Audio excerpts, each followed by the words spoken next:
آپ اپنا نام بنانے کے لیے، اپنی شہرت بنانے کے لیے، اپنی عزت بنانے کے لیے یہ جو کچھ بھی ہے وہ آپ کر رہے ہیں، تو اس حوالے سے کیا آپ کچھ کہہ سکتے ہیں؟ قرآن پاک کے آپ کہتے ہیں کہ 20 جو ہے وہ پارے ہیں، اور اس کی ترتیب جو ہے وہ اس پہ آپ کو بہت زیادہ اعتراض ہے کہ عزت رسول، صلی اللہ علیہ عزت صحابہ، عزت اہل بیت اور عزت اولیاء، ان پر بہت زیادہ اعتراضات جو ہے وہ اٹھائے گئے ہیں کہ آپ اس میں جو ہے وہ اپنی شان جو ہے وہ بڑھانے کے لیے ان کی شان گھٹا دیتے ہیں۔ آپ کے پاس آپ سے ملنے کے لیے آئے اور آپ ان سے ملے، لیکن جب انہوں نے آپ سے کہا کہ ہم سے کچھ دینی جو مسائل ہیں جو آپ بات کرتے ہیں اس کے اوپر ڈیبیٹ کر لیں یا ہمیں کوئی چیز بتا دیں کہ ہم آپ سے سیکھ لیں، تو آپ نے کہا کہ مجھے گھر سے پرمیشن نہیں ہے۔ امام حسن علیہ السلام کے حوالے سے بتائیے گا کہ جو ہم جہلم کے جو علماء ان کا کہنا ہے کہ آپ ان کی شان میں گستاخی کرتے ہیں۔ استغفر اللہ۔ امام کعبہ سے مناظرہ آپ کرنا چاہتے ہیں اور انہیں تو عربی آتی ہے، پنجابی اور اردو نہیں آتی، تو علماء جہلم کہتے ہیں کہ آپ ہم سے مناظرہ کر لیں۔ جی بسم اللہ الرحمن الرحیم، السلام علیکم ورحمۃ اللہ وبرکاتہ۔ میں ہوں آپ کا میزبان راحیل خلیل اور آپ دیکھ رہے ہیں جذبہ نیوز۔ کچھ دن پہلے جذبہ نیوز کے پیج پہ آپ نے کچھ ویڈیوز جو ہیں وہ ملاحظہ کی تھیں، جس میں جو جہلم کے علماء ہیں، اہل سنت والجماعت کے جتنے بھی علماء ہیں یا اس کے علاوہ جو لوگ تھے ان کی پریس کانفرنس آپ نے سنی، 2 دفعہ پریس کانفرنس کی گئی اور اس میں کیا باتیں کی گئی وہ بھی آپ نے سنی۔ اس کے علاوہ آپ کے کمنٹس، آپ کے میسیجز، آپ کی خواہش پر اور اس کا جو سوالات کیے گئے جو ان پریس کانفرنسز میں ان کے جوابات لینے کے لیے آج میں آیا ہوں۔ یہاں پہ میرے ساتھ آج کے جو ہمارے مہمان شخصیت ہیں، انجینئر محمد علی مرزا ہمارے ساتھ ہیں۔ ان سے ہم بات کریں گے، ان سے جانیں گے جو سوالات پریس کانفرنس میں کیے گئے ہیں، پوچھے گئے ہیں، وہ اس حوالے سے بات کریں گے۔ السلام علیکم سر۔ جی وعلیکم السلام ورحمۃ اللہ وبرکاتہ۔ ولا حول ولا قوۃ الا باللہ، اللہم صلی علی محمد وعلی آل محمد۔ راحیل بھائی، آپ بالکل بے فکر ہو کے اپنے سوالات کریں، جس مرضی آپ لہجے میں کریں، مجھے اس سے کوئی فرق نہیں پڑتا۔ ہم علم کی دنیا کے لوگ ہیں، انشاءاللہ تعالیٰ کوشش کریں گے کہ اپنا مقدمہ آپ کے سامنے رکھیں۔ اللہ کا نام لے کے شروع کریں۔ علی بھائی، سب سے پہلا سوال جو بار بار کیا جاتا ہے، جو میں ابھی چونکہ جہلم کو ریپرزینٹ کر رہا ہوں، تو جو یہاں پہ پریس کانفرنس ہوئی تھی میں اسی حوالے سے آپ سے جس بات کروں گا، اس کے علاوہ میں کوئی بات نہیں کروں گا۔ جو مین چیز یہاں پہ جو زیادہ ڈسکس ہوتی ہے اس میں سب سے پہلے چیز آتی ہے کہ آپ اپنا نام بنانے کے لیے، اپنی شہرت بنانے کے لیے، اپنی عزت بنانے کے لیے یہ جو کچھ بھی ہے وہ آپ کر رہے ہیں، تو اس حوالے سے کیا آپ کچھ کہہ سکتے ہیں؟ دیکھیں جی، اگر ہم نے نام اور شہرت بنانی ہو تو ہم سے زیادہ اس وقت نام کس کا ہے، شہرت کس کی ہے؟ پلس یہ دنیا میں جب بھی کوئی اس قسم کے کام کرتا ہے تو اس کے بعد اس سسٹم کا بینیفیشری ہوتا ہے۔ یعنی دنیا میں جتنے لوگوں نے نام بنایا، یا وہ پالیٹکس میں آ گئے اور انہوں نے کہا ہمیں پرائم منسٹر بنایا جائے، یا انہوں نے کوئی اپنی چندہ بک لانچ کر دی، یا کوئی پیر خانہ خانقاہ کھول دی، اور اپنی آنے والی نسلوں کو بھی انہوں نے ایک فائنینشیل بہت بڑی ان پٹ دے دی۔ میں نے اس سسٹم سے حاصل کچھ نہیں کیا، نہ تو میری کوئی چندہ بک ہے، نہ کوئی پولیٹیکل جماعت ہے، نہ میں جا کے بڑے بڑے جلسوں سے خطابات کرتا ہوں یا ہاتھ چمواتا ہوں یا یوں کر کے اشارے کرتا ہوں۔ بھئی میں تو مولا علی کی طرح ایک سادگی کی زندگی گزار رہا ہوں، اپنے جیب سے لوگوں پہ لگا رہا ہوں۔ پلس یہ ہے کہ اگر یہ سب کچھ میں نے اس لیے کیا ہے تو میرے یوٹیوب کی جتنی ویورشپ ہے اس کی انکم تو تقریباً 70-80 لاکھ مہینے کی بنتی ہے۔ میں نے اسے ویڈیو ایڈز کے اوپر مونیٹائز نہیں کیا ہوا، تو میں نے تو اس سسٹم سے کچھ حاصل نہیں کیا، نہ میں نے کوئی برانڈ لانچ کیا ہے کہ جس کے ذریعے میں کمائی کروں۔ تو جتنے لوگ یہ سوالات کر رہے ہیں نا، ان سے میں صرف یہ ریکویسٹ کروں گا کہ مجھے کسی کیٹیگری میں ڈالنے سے پہلے میری کوئی مثال آپ نے پلانٹ ارتھ پہ دینی ہے کہ تم سے پہلے بھی ایک بندہ اس طرح آیا تھا، اس نے بھی سیم اسی پیٹرن پہ یہ کیا تھا اور وہ دنیا سے چلا گیا یہ کر کے، تو کوئی ایک مثال یہ پیش نہیں کر سکتے۔ مولانا مودودی رحمہ اللہ کے بارے میں یہ بات کرتے تھے، اتنا جھوٹ بولتے تھے، وہ کہتے تھے یہ دعویٰ نبوت کر کے مرے گا۔ آج مودودی صاحب کو فوت ہوئے 40 سے زیادہ سال گزر چکے ہیں۔ کیا اس وقت کے علماء جو ابھی کچھ زندہ ہے اور ان کی اولادوں نے مولانا مودودی سے معافی مانگی ہے ان کی قبر پہ جا کے کہ ہم نے تم پہ یہ الزام لگایا کہ تم دعویٰ نبوت کر کے مرو گے، اور وہ بغیر دعویٰ نبوت کیے دنیا سے چلے گئے اور دنیا میں اللہ نے ان کا نام روشن کیا؟ یہ تو ہمیشہ علماء کا وتیرہ یہی ہے، یہ ایک دوسرے کے ساتھ بھی یہ کچھ کرتے ہیں، اور سب سے بڑھ کر یہ آپس میں ایک دوسرے کو کافر سمجھتے ہیں۔ میں ان سب کو مسلمان سمجھتا ہوں، ان کے پیچھے نمازیں پڑھتا ہوں، ان کو چندہ دینے کا قائل ہوں۔ میں نے کوئی اپنی مسجد نہیں بنائی، کوئی چندہ بک نہیں بنائی، پھر میرے اوپر اتنا بڑا الزام لگانا، میں فٹ ہی نہیں بیٹھتا اس الزام کے اوپر۔ علی بھائی ایک اور کویسچن جو ہے وہ بہت زیادہ ریز کیا جاتا ہے, اس کے اوپر بہت زیادہ بات کی جاتی ہے. ابھی فی الحال کچھ دن پہلے جو پریس کانفرنس ہوئی 2 دفعہ ہوئی, اس میں بھی یہ سوال جو ہے وہ ریز کیا گیا کہ آپ سے منسوب یہ بات کی گئی ہے کہ قرآن پاک کے آپ کہتے ہیں کہ 20 جو ہے وہ پارے ہیں, اور اس کی ترتیب جو ہے اس پہ آپ کو بہت زیادہ اعتراض ہے. کیا اس میں کیا سچائی ہے؟ جس کا یہ عقیدہ ہے جی وہ تو کافر ہے. اور دوسری بات ہے, میں نے 20 پارے کیوں کہنے ہیں, جھوٹ تو 40 پاروں کا مشہور تھا, سنیوں نے شیعہ کے بارے میں کیا تھا, وہ جھوٹ نکلا. صحیح. یہ 20 تراویحوں والی بات تو ہے, 20 پارے تو میں پہلی بار سن رہا ہوں. اور میں نے یہ بات کی تھی کہ یہ جو پاروں کی ڈویژن ہے یہ نبی الاسلام نے صحابہ نے نہیں کی. صحیح. نبی الاسلام کے مبارک زمانے میں صورتیں تھیں 114, اور صحابہ کرام کے زمانے میں جو منازل ہیں وہ رکھی گئیں کہ اگر کوئی ایک ہفتے میں قرآن مکمل کرنا چاہتا ہے تو قرآن کی 7 منازل ہوئیں.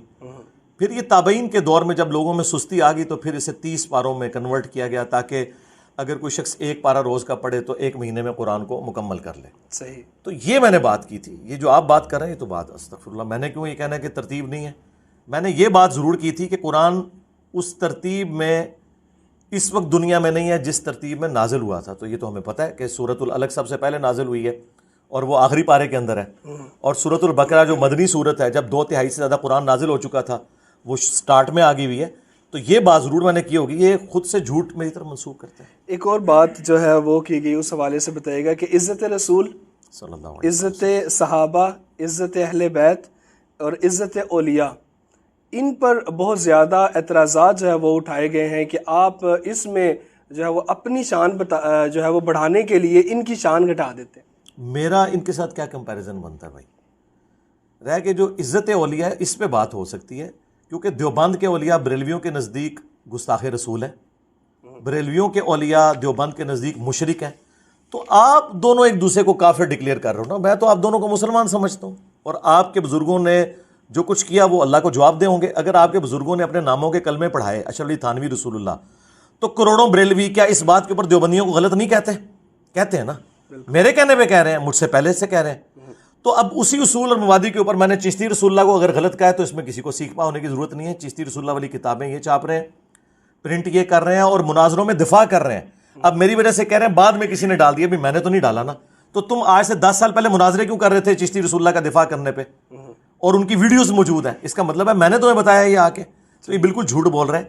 باقی رہ گیا اللہ کی عزت, رسول کی عزت اور صحابہ اور اہل بیت کی عزت. ہم سے پہلے کسی نے یہ عزت کی ہی نہیں ہے. یہ صرف اپنے بزرگوں کے حوالے دیتے تھے. ہم نے پہلی دفعہ بتایا کہ اللہ کی کتاب قرآن ہے, نبی علیہ السلام کی کتابیں, یہ احادیث کی کتابیں ہیں, ان کے پیچھے چلو. جو ہم نے کہا کہ مرنے سے پہلے مسلمان کر لے اس پہ غور, کتابوں کا خدا اور ہے, بابوں کا خدا اور. ہم تو اللہ رسول کا مقدمہ لڑ رہے ہیں ان کے بابوں کے ساتھ کہ تم لوگوں نے اپنے بابوں کی تعلیمات بتائی ہیں, قرآن و سنت کی تعلیمات نہیں بتائیں. علی بھائی ایک اور بات ہے کہ جو علماء ہیں جہلم کے, ان کا یہ کہنا ہے کہ وہ آپ کے پاس آپ سے ملنے کے لیے آئے اور آپ ان سے ملے, لیکن جب انہوں نے آپ سے کہا کہ ہم سے کچھ دینی جو مسائل ہیں جو آپ بات کرتے ہیں اس کے اوپر ڈیبیٹ کر لیں یا ہمیں کوئی چیز بتا دیں کہ ہم آپ سے سیکھ لیں, تو آپ نے کہا کہ مجھے گھر سے پرمیشن نہیں ہے کہ میں ایسے بات میرے کروں. بھائی میں نے تو اس حوالے سے بتائیے گا کیا وہ آئے تھے آپ کے گھر؟ میرے گھر کس نے آنا ہے میرے بھائی؟ یہ 8 سے 10-12 سال پہلے جب میں گھر میں بیٹھک میں بیٹھ کے 5-6 بندوں کو لے کے دعوت کا کام کرتا تھا, گمنامی کی زندگی گزار رہا تھا, اس وقت اگر کوئی آیا ہو, مجھے تو کوئی یاد نہیں پڑتا, کوئی اگر آیا ہو تو مجھے تو کوئی ایسی بات یاد نہیں پڑتی. آج کی بات کریں, میں تیار ہوں جی بیٹھنے کے لیے, صرف یہ ہے کہ اپنے بڑے کو لانچ کریں. اب یہ ہو ہی نہیں سکتا کہ جسے جہلم کے لوگ بھی نہ جانتے ہوں. میں نے یقین کریں ابھی ایسے علماء دیکھیں جنہیں میں نہیں جانتا جہلم میں ہوتے ہوئے کہ یہ بھی دنیا میں ہے, اور وہ یہ کہہ رہے ہیں ہم انجینئر سے ملے. میں مجھے بتائیں, اگر کوئی مجھے مل کے اس وقت چلا گیا مجھے تو یاد بھی نہیں ہے. اور یہ جو ملنے جلنے والا سلسلہ ہے نا, یہ آج سے 10-12 سال پہلے ہوتا تھا. اگر ہوتا تھا تو کوئی اکا دکا لوگوں سے ملاقات, وہ مجھے یاد بھی نہیں ہے. تو یہ اپنی یادداشت سے پتہ نہیں کیا کچھ انہوں نے مرتب کیا ہوا ہے. باقی اگر آج ملنا ہے تو میں تیار ہوں. بریلویوں نے ملنا ہے تو مفتی منیب صاحب سے ایک ویڈیو بنائیں کہ ہم بریلوی مکتب کی طرف سے نمائندہ ہیں, اور مفتی منیب صاحب کہیں کہ ان علماء کی جیت میری جیت, اور ان کی ہار میری ہار, اور میری ہار میرے فرقے کی ہار ہے. تو آ جائیں. جو بندیوں نے ملنا ہے تو تقی عثمانی صاحب سے, کیونکہ یہ جب خود کہتے ہیں کہ اس نے ایک فرقہ بنایا ہے, جبکہ میں تمہیں مسلمان سمجھ رہا ہوں, میں فرقہ بھی نہیں ہوں, پھر بھی تم زبردستی مجھے یہ کہہ رہے ہو, تو یہ تو ہو نہیں سکتا کہ آسٹریلیا کی کرکٹ ٹیم کا مقابلہ اسرائیل عمگیر کی ایک کسی محلے کی ٹیم کے ساتھ ہو تو اپنا بڑا لانچ کرو نا. بڑے کس دن کام آنے ہیں. اور دیکھیں بڑوں میں سے کسی نے میرے اوپر کوئی فتویٰ نہیں دیا. آپ ذرا سوچیں مفتی تقی عثمانی صاحب میرے خلاف کیوں نہیں فتویٰ دے رہے, مفتی منیر صاحب کیوں نہیں, کیونکہ یہ تو کہتے ہیں 1000 سال میں سب سے بڑا فتنہ ہے. اتنا بڑا فتنہ ہے تو بڑوں کو سامنے آنا چاہیے نا.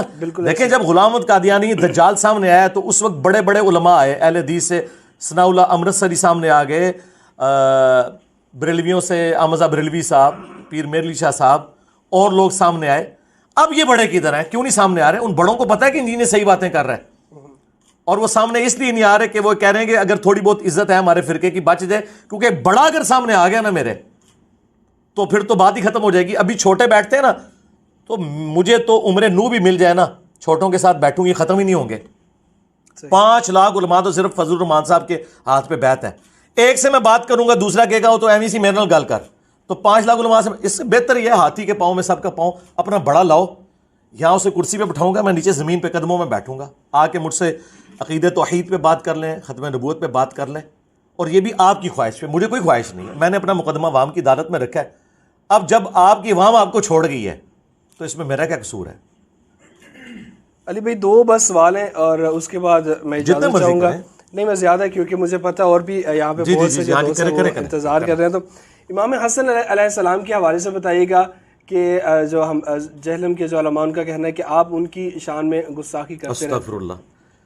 اہل بیت کے دشمن تھے, یزید کو رحمۃ اللہ علیہ کہتے تھے, اور یزید کے والد کی غلطیوں کا دفاع کرتے تھے.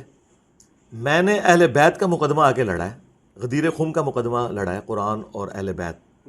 اللہ کے بندوں آپ یہ بات کر رہے ہو, میں کہتا ہوں جی اس وقت اہل بیت کے سب سے بڑے کسٹوڈین ایران کے لوگ اپنے آپ کو سمجھتے ہیں نا, بالکل, اور ان کے مفتی اعظم خامنائی صاحب ہیں نا, بالکل خامنائی صاحب بھی اگر فتویٰ دے دیں, میں یہ آپ کے کیمرے میں کہہ رہا ہوں کہ انجینئر صاحب گستاخی اہل بیت ہے, خامنائی صاحب کی عزت خراب ہو جائے گی. مجھے کسی نے گستاخی اہل بیت نہیں ماننا, کیونکہ لوگوں کو پتہ ہے میری آؤٹ پٹ جو ہے اہل بیت کی خدمت کے حوالے سے لوگوں کے سامنے ہے. مجھے تو کسی سے منوانے کی ضرورت نہیں ہے. ان لوگوں کو جنہوں نے یزید کی کارستانیوں کا دفاع کیا, یزید کے والد صاحب کی کارستانیوں کا دفاع کیا, اور میں اس کے مقابلے پہ مولا علی, مولا حسن حسین کا دفاع کر رہا ہوں, مجھے تو کسی سے سرٹیفکیٹ لینے کی ضرورت ہی نہیں ہے. جائیں یہ بات کسی بھی بندے سے منوا کے بتائیں جو مجھے سنتا ہے کہ کیا میں نے مولا حسن علیہ السلام کی کبھی گستاخی کی ہے. نعوذ باللہ من ذالک.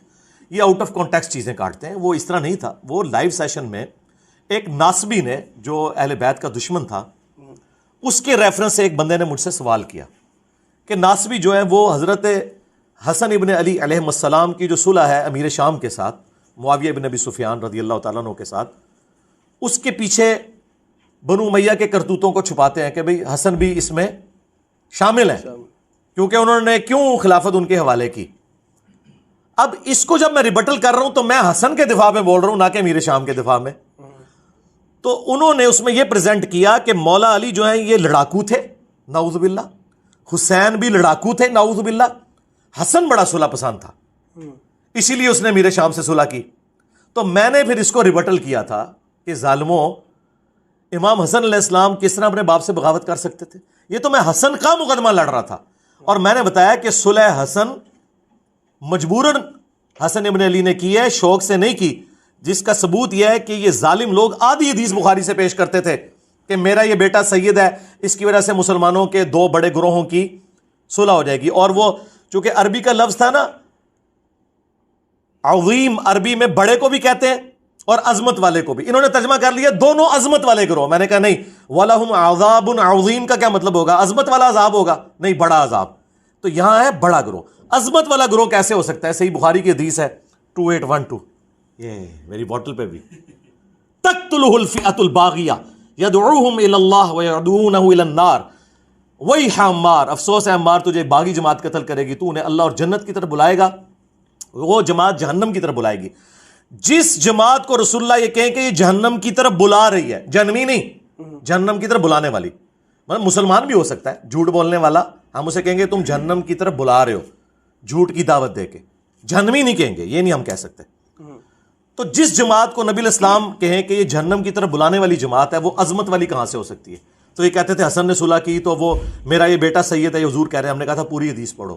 پوری حدیث یہ ہے کہ حسن ابن علی میدان جنگ میں صفین پارٹ 2 لڑنے گئے تھے, اور عمر بن عاص نے کہا کہ معاویہ میں اتنا پہاڑوں کے برابر لشکر دیکھ رہا ہوں، یہ جب تک مخالفین کو نہیں بھگائے گا، یہ موت پہ بیعت کر چکے ہیں حسن کی، یہ واپس نہیں جائیں گے، اور اگر ہم سب مارے گئے تو کیا بنے گا؟ تو حضرت معاویہ نے کہا کہ اگر یہ ہوا تو پھر، تو عمر بن عاص نے کہا کہ پھر میں بن جاؤں گا پیچھو، آئے لکھے آ جائے بخاری سے، اے سارے کس چکر اس نے بخاری لکھے ہے، تو انہوں نے کہا تسی مر جاؤ گے میں سنبھالاں گا پیچھو، تو حضرت معاویہ نے کہا لو جی میرا دستے راز ہے، کہہ رہے ہیں میں سنبھالاں گا، انہوں نے کہا یار انج کر رہے ہیں صلح کر لیتے ہیں، تو انہوں نے حضرت حسن کو صلح آفر کی، وہ لشکر لے کے آئے تھے لڑنے کے لیے، یہ پوری حدیث ہے بخاری میں۔ اچھا پھر حسن ابن علی نے انہیں کہا کہ آپ کو پتا ہے کہ جنگوں کی وجہ سے ہمارے لوگ پیسے کے ان چیزوں کے عادی ہو چکے ہیں، اگر یہ ان سرداروں کو آپ نے مینیج کرنا ہے تو آپ کو وہ مال غنیمت میں جو حصہ ہے، یہ ساری چیزیں جو خمس اللہ تعالیٰ نے قرآن میں رکھا ہے، یہ آپ نے سارا ہمیں دینا ہے، جو یہ کہتے ہیں حسن نے پیسے لے کے صلح کی تھی، وہ چیز ہے ایسی۔ اچھا، اور پھر سورہ الانفال میں لکھا ہے کہ اگر میدان جنگ میں کافر بھی تم سے صلح کرے تم اس سے صلح کر لو، نبی علیہ السلام نے صلح حدیبیہ کی نا، یہ صلح حضرت معاویہ اگر حضرت علی کو بھی آفر کرتے نا، انہوں نے بھی صفین روک لینی تھی، لیکن آفر ان کو کی، وہ جنگ لڑنے آئے تھے، 40,000 کا لشکر کیوں آیا تھا؟ صلح کرنے کے لیے، جنگ لڑنے کے لیے۔ پھر حسن ابن علی نے صلح کی وہ شرائط کے اوپر، الٹیمیٹلی اس صلح کا انجام یہ نکلا کہ حسن ابن علی کو بھی زہر دے کے انہوں نے قتل کیا بنو امیہ نے، اور بعد میں حسین ابن علی کے ساتھ کربلا کی۔ تو میں نے کہا تھا صلح حسن منسوخ ہو چکی ہے، حسن نے اس لیے صلح نہیں کی تھی کہ مجھے زہر دیا جائے اور میرے بھائی کو قتل کیا جائے، اور ان لوگوں کے بعد بھی ممبر رسول پر بنو امیہ جو ہے وہ حضرت علی اور ان کے چاہنے والوں کو لعنت کرے، ٹھیک ہے، جو صحیح مسلم میں 6229 ہے، لعن اللہ ابا التراب، یہ صلح حسن کے بعد کی حدیث ہے، کیونکہ ہے کہ مروان کی اولاد میں سے ایک بندہ گورنر بنا مدینے کا، تو مروان کی اولاد میں سے بنا، تو یہ تو آپ سمجھ لیں کہ مروان کی اولاد اگر عبد الملک بن مروان ہے پھر تو یہ واقعہ کربلا سے بھی بعد کا واقعہ ہے، تو نہیں رکی لعنت، اور مسلم کے الفاظ ہیں 6229 نمبر حدیث، لعن اللہ ابا التراب، ابو تراب پر لعنت۔ یہ پورا سینیریو تھا جس میں نے کہا کہ صلح حسن کے پیچھے نہ چھپو، صلح حسن یہ نہیں تھی جو تم سمجھ رہے ہو۔ اور پھر میں نے کہا تھا وہابیو تم تو کہتے ہو کہ قرآن و حدیث کے بعد ہم کسی کی بات کو حجت نہیں مانتے، تو حضور تو بخاری میں حدیث ہے آپ کی کہ یہ باغی جماعت ہے جہنم کی طرف بلانے والی، اب جب حضور یہ کہہ رہے ہیں تو حسن کے پیچھے کیوں چھپ رہے ہو؟ رسول اللہ کے مقابلے پہ حسن تو شاہی کوئی نہیں، یہ میں نے جملہ اس وقت بولا تھا۔ تو یہ کیا مسلمانوں کا عقیدہ نہیں ہے؟ حسن ابن علی کے سامنے میں اگر کہوں نا کہ حضرت رسول اللہ کے مقابلے پہ آپ شاہی کوئی نہیں، تو حسن ابن علی بھی مجھے سینے سے لگا لیں گے کہ تو صحیح پہنچا ہے کہ مجھے سب کچھ رسول اللہ کی نسبت سے۔ میں نے اپنے ساتھ نہیں کمپیئر کیا تھا، اور میں حسن کے دفاع میں کہہ رہا تھا کہ حسن کی صلح کو آپ ملائن نہ کرو، حسن کے پیچھے امیر شام کو نہ چھپاؤ، ٹھیک ہے، کیونکہ تم لوگ تو کہتے ہو حدیث حرف آخر ہے، تم تو امام حسن کو مانتے ہی نہیں ہو، تو تم حدیث میں کیوں نہیں چلتے؟ تقتلہ الفئۃ الباغیہ یدعوہم الی اللہ ویدعونہ الی النار، الٹا تم جا کے صلح حسن کے پیچھے چھپ رہے ہو۔ تو تمہیں تو میں تمہاری ڈاکٹرن پہ بتا رہا ہوں کہ رسول اللہ کی جب حدیث آ گئی ہے تو رسول اللہ کے مقابلے میں تو حسن شاہی کوئی نہیں، یہ میں نے بات کی تھی۔ اب انہوں نے کہا، حالانکہ جملہ بھی جو انہوں نے کاٹا وہ بھی پرفیکٹ ہے، میں نے کہا تھا کہ کروڑوں حسن بھی ہوں رسول اللہ کے مقابلے پہ کوئی شاہی نہیں، میں نے اپنے ساتھ تو کمپیئر نہیں کیا، یہ ایبسولوٹ جملہ بھی لیا جائے تو کیا گستاخی ہے؟ بالکل ایسا ہی ہے جو آپ نے کہا۔ کیا حسن جرت کریں گے کہ میں رسول اللہ کے مقابلے میں شاہ ہوں؟ اور میں یہاں کوئی اللہ اور حسن یا رسول اللہ اور حسن کا مقابلہ نہیں کروا رہا تھا، ان کو میں پھکی دے رہا تھا، اینٹی وینم، ٹھیک ہے۔ اور یہ جب یہ اس طرح طریقے سے بات کرنا نا، یہ اللہ کی سنت ہے۔ اللہ نے قرآن میں کہا ہے کہ عیسیٰ کی مثال اللہ کے ہاں آدم کی سی ہے، کن فیکون ہوا۔ یہ کیوں کہا؟ وہ کہتے تھے عیسیٰ اللہ کا بیٹا ہے، تو اللہ نے کہا کہ بھئی آدم بھی تو بغیر باپ کے پیدا ہوا ہے، یہ پھکی دے کے سمجھایا۔ اسے تو تم بھی بندہ مان رہے ہو، بلکہ کرسچنز تو کہتے ہیں کہ ساری غلطی ابے کی ہے، وہی وہ پیغمبر بغیر باپ کے اور بغیر ماں کے پیدا ہوا ہے، وہ تو خدا نہیں ہے، اور عیسیٰ جس کی ماں ہے صرف باپ نہیں ہے وہ خدا ہے، تو یہ کون سی بات ہوئی؟ تو اس طریقے سے اینٹی وینم دے کے، الزامی جواب دے کے سمجھانا یہ اللہ کی سنت ہے۔ اللہ بھائی، امام کعبہ سے مناظرہ آپ کرنا چاہتے ہیں اور انہیں تو عربی آتی ہے، پنجابی اور اردو نہیں آتی، تو علماء جہلم کہتے ہیں کہ آپ ہم سے مناظرہ کر لیں، انہیں کیوں بلا؟ نہیں، میں نے کیوں مناظرہ کرنا ہے؟ مجھے تو میرے بھائی کسی سے مناظرہ کرنے کی ضرورت ہی نہیں ہے، یہ میں نے ریبٹل کیا تھا، یہ وہی جو میں ان کو کہہ رہا ہوں کہ اپنے بڑوں کو لانچ کرو، مجھے تو مناظرے کا شوق ہی نہیں میرے بھائی۔ امام کعبہ کی کیا عزت ہے؟ امام کعبہ کے لیے اتنا ہی کافی ہے کہ پاکستان کے آدھے سے زیادہ مسلمان یہ کہتے ہیں اس کے پیچھے نماز ہی نہیں ہوتی، بریلوی، اور آج بریلوی امام کعبہ کے دفاع میں کھڑے ہوئے ہیں، ہائے صدقے، اور تواڈے وڈیاں نے انہوں نے اسلام تو باہر کڈیا ہوا ہے خارجی کہہ کے اور نجدی کہہ کے، ਤੁਸੀਂ ਇਮਾਮ ਕਾਬਾ ਨੂੰ ਕਿੱਥੇ ਲਾਇਆ ਵਿੱਚ। اچھا دوسری بات یہ میں نے یہ بات کی تھی کہ اپنے یہ اہل حدیثوں سے بات ہوئی تھی نا, وہ اپنے چھوٹے چھوٹے بچے لانچ کرتے تھے. میں نے کہا بڑا لانچ کرو, پاکستان سے کرنا ہے تو شاذ میر کو کرو, اور اگر تم سمجھتے ہو پاکستان میں اس لیول کا کوئی نہیں ہے امام کعبہ ہے تو اسے لے آؤ. میں نے یہ نہیں کہا تھا کہ مجھے شوق ہے اسے بات کرنے کا, یہ کہتے تھے ہم نے بات کرنی, تو میں نے کہا بڑا لے کے آؤ. تو اس میں امام کعبہ کا اس لیے کہا کہ امام کعبہ کو اگر انگریزی نہیں آتی اور اسے اگر اردو نہیں آتی ہے, کوئی کامن زبان دیکھ لیتے ہیں, اور یا کہ انٹرپریٹیشن کے لیے ساتھ بندہ بٹھایا جا سکتا ہے. مجھے کوئی شوق نہیں بیٹھنے کا. مجھے بتائیں یار, امام کعبہ سعودی عرب کا چینل یوٹیوب پہ لائیو لگا ہوتا ہے, جب وہ تلاوت کر رہا ہوتا ہے آپ دیکھیں کتنے بندے دیکھتے ہیں. پوری دنیا کعبے کو دیکھتی ہے نا. ہمارے ایک اسٹوڈنٹ کی جو چھوٹا سا چینل ہے اس کی ویورشپ جو ہے سعودی عرب کے چینل سے زیادہ ہے. جا کے کھول کے دیکھ لیں یوٹیوب پہ لائیو کتنے بندے دیکھ رہے ہوتے ہیں. ٹھیک ہے, تو امام کعبہ کا کوئی میرا مقابلہ ہے؟ یہ میں نے ان کے لیے کہا تھا. ہم تو ان کے مرے ہوں کو کوئی نہیں سمجھتے کوئی چیز, زندوں کو کیا مانیں گے. علی بھائی جو سوالات تھے پریس کانفرنس میں کیے گئے وہ آپ سے میں نے کر لیے. اب ایک چیز جو بہت زیادہ کمنٹ اور میسیجز اور کال پہ جو متفقہ طور پہ جو مجھے سمجھ آئی کہ وہ آپ سے پوچھنی چاہیے, جو اراؤنڈ دا ورلڈ جو لوگ جاننا چاہتے ہیں, جو آپ سے کرنا چاہتے ہیں کویسچن, وہ ایک ہی ہے کہ اگر آپ کا بھی مقصد دین کی خدمت کرنا ہے اور جو دوسرے علماء ہیں ان کا بھی مقصد دین کی خدمت کرنا ہے, تو کوئی ایسا راستہ کیوں نہیں نکل سکتا کہ آپ کوشش کریں, وہ کوشش کریں, اور سب مل کر ایک پلیٹ فارم پر اکٹھے ہو کے تو دین کی خدمت. جی بالکل, ہم تو تیار ہیں. ہم تو چاہ رہے ہیں کہ الیاس قادری صاحب رائیونڈ میں آ کے نماز پڑھائیں. ٹائم قیامت تک جے مولویو لاؤ الیاس قادری نو کھڑا کرو تھے تے طارق جمیل نو مدنی مرکز کراچی, پہلے آپ تے صلح کر لو, منو آ کے گلاں کر دیو. آپ ایک دوسرے کو کافر کہیں اور مجھے کہہ رہے ہیں مل کے چلو. میں تو مل کے چل رہا ہوں. میرا سب سے بڑا ثبوت یہ ہے کہ میں ان کی مساجد میں نماز پڑھتا ہوں, چندے انہیں دیتا ہوں. میں نے کوئی مسجد نہیں بنائی. تم لوگ ایک دوسرے کے پیچھے نماز نہ پڑھو اور مجھے باتیں کرو. میں بریلویوں کے پیچھے بھی پڑھوں, میں دیوبند کے پیچھے بھی, اہل حدیث کے پیچھے بھی, شیعہ کے پیچھے بھی. تو سرکار ہم تو تیار ہیں. اتحاد امت تو ہم نے کروایا ہے. اللہ کا شکر ہے میری مخالفت میں مولوی اکٹھے ہو گئے اور میرے حق میں مولویوں کی عوام اکٹھی ہو گئی. اتحاد امت تو ہو چکا ہے. تو باقی ہم تو تیار ہیں. پہلے آپس میں تو یہ سب کچھ کرو. ہم تو پہلے ہی تیار بیٹھے ہوئے ہیں. ہاں, یہ اتحاد امت کی آواز ہی ہم نے بلند کی ہے. ٹھیک ہے, آپ لوگ ایک دوسرے کو کافر کو, ایک دوسرے کو اسلام سے باہر نکالو. احمد بریلوی صاحب احکام شریعت میں لکھیں کہ اہل حدیث, دیوبند, قادیانی کافروں کو ساتھ ذکر کر کے, اور شیعہ, یہ سب 1,00,000 دفعہ بھی اللہ کا نام لیں تو ذبیحہ مردار رہے گا اور حرام رہے گا, اور یہ مرتد واجب القتل ہیں.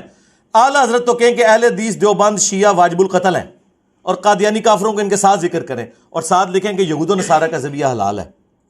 تو جاؤ اپنے اعلیٰ حضرت سے پوچھو, جاؤ ان کے مزار کے اوپر پریس کانفرنس کرو جا کے. احتجاج ہمارے آگے نہ کرو, ان کے آگے جا کے کرو کہ کیوں اسلام سے نکال کے گئے ہیں. اور ملفوظات اعلیٰ حضرت میں ان کا بیٹا ان سے پوچھ کے نقل کر رہا ہے. ان سے پوچھا گیا کہ یہ اہل حدیث اور دیوبند کے پیچھے نماز ہو جاتی ہے, انہوں نے کہا ان کی نہ نماز ہے نہ جماعت ہے. پوچھا گیا ان کی مسجد میں پڑھ لیں, انہوں نے کہا کافروں کی مسجد مثل گھر کے ہے, کافر کا ڈائریکٹ. تو اللہ کا شکر ہے ہم تو مسلمان سمجھ رہے ہیں. بالکل اچھی بات ہے, ہم تو تیار ہیں. میں بس انتظار کروں گا, آپ نے مجھے بتانا ہے, ویڈیو دکھانی ہے کہ رائے ونڈ میں الیاس قادری نے نماز پڑھائی ہو اور الیاس قادری صاحب کے مرکز کے اندر طارق جمیل صاحب نے نماز پڑھائی ہو. ٹائم قیامت تک سے. علی بھائی کو میسج آپ دینا چاہیں, جو لوگ ابھی آپ کو دیکھ رہے ہیں, سن رہے ہیں, کوئی ایک میسج. ہاں جی, میسج صرف ایک ہی ہے جو ہم نے یہاں لکھا ہے, نبی کے جیسا ہے ہی کوئی نہیں, بابت شاہی کوئی نہیں. ان لوگوں نے رسول اللہ صلی اللہ علیہ وآلہ وسلم کے نام پر آپ کو دھوکہ دیا ہے اور اپنے بابوں کی تعلیمات بتائی ہیں. اللہ سے ڈریں اور تحقیق کریں. بھلے آپ اپنے قرآن کا ترجمہ پڑھ لیں, بریلوی ہیں تو احمد بریلوی کا پڑھ لیں, دیوبندی ہیں تو شریف تھانوی کا پڑھ لیں, اہل حدیث ہیں تو جونا گڑی صاحب کا پڑھ لیں, اہل تشیع ہیں تو فرمان علی شاہ کا پڑھ لیں. اپنا ترجمہ قرآن کا پڑھ کے دیکھیں اور پھر کمپیئر کریں کہ آپ کو جو انہوں نے عقیدے بتائے ہیں قرآن میں کہیں لکھے ہوئے ہیں.